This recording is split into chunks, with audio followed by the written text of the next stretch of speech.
So the Bible was written by a lot of people, and not all of them actually knew Jesus, but they called themselves apostles anyways. And what an apostle was a person that actually knew Jesus. Uh, and Paul called himself the Apostle Paul. In fact, we never call the Apostle Mark or the Apostle Matthew or the Apostle Luke or the Apostle John. We don't call them that. The only person we call the Apostle is Paul, even though Paul is the only one that wasn't an apostle, because an apostle is someone that actually knew Jesus. And the way that Paul met Jesus, he said, is because he was walking down the road to Damascus, right? I think that's where it was. And Damascus is in Syria. And then a light blinded him, and then a donkey talked to him or something like that. I don't freaking know. And the donkey apparently was Jesus or something. I don't freaking know. So the ash. All right, so I'm sure a lot of you guys were going, okay, where does Paul say that women need to wear a hijab? And I think it's in 1 Corinthians. I didn't find that verse, but in 1 Corinthians, Paul says that you need to cover your head because of the angels or something.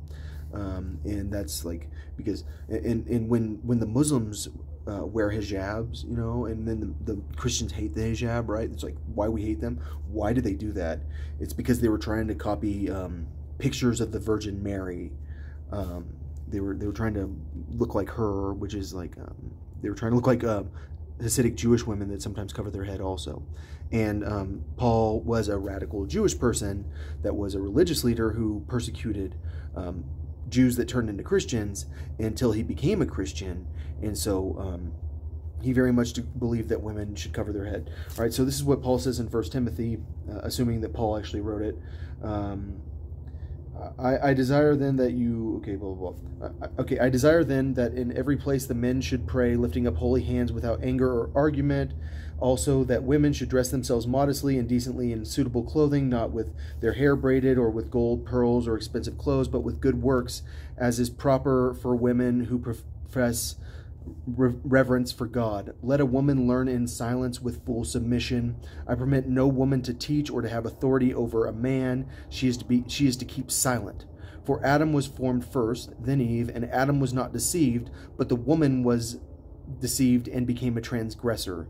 Yet she will be saved through childbearing, provided they continue in faith and love and holiness with modesty. Dia is the word that was used for the probably childbearing. I don't know. I always have Greek, like written in the Greek letters in my Bible, because I was studying Greek back then. I can read Greek, but I suck at Greek. I got a C in it. Anyways, so all I'm saying is Paul was this radical religious person that was like a radical Jewish person. And he became an apostle, which means that he was a person that actually knew Jesus when Jesus was alive. And as an apostle, he actually did incredible things to spread Christianity. I mean, one time, everyone tried to stone him. Like, he started like preaching in front of everyone, then people started trying to stone him right in front of everyone started throwing rocks at him.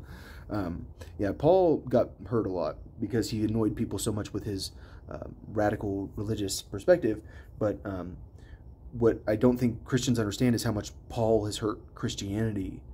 Because the guy who never met Jesus, who says he met him, but dude, seriously, my guess is that we did something to create Paul, because we needed to create Christianity, and it's how we overthrew the Roman Empire and stole their gold.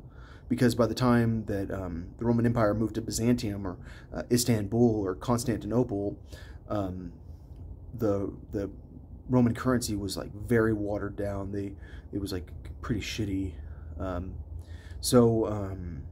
Yeah, we needed to create Christianity, and so probably we just got a super bright light and blinded Paul completely. Like, he had never experienced technology like that, and then told him, "Stop persecuting my people, you'll be a Christian now."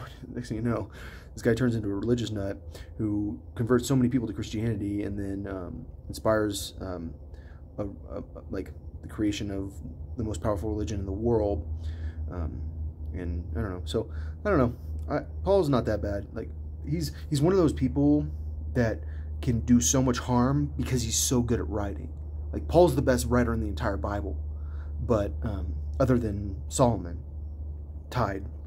He's probably better than Solomon, but Solomon has more wisdom probably. But all I'm saying is he can do so much harm because he's so wise. Because he's like one of those wise people that's like so radical from this like old religion he used to follow.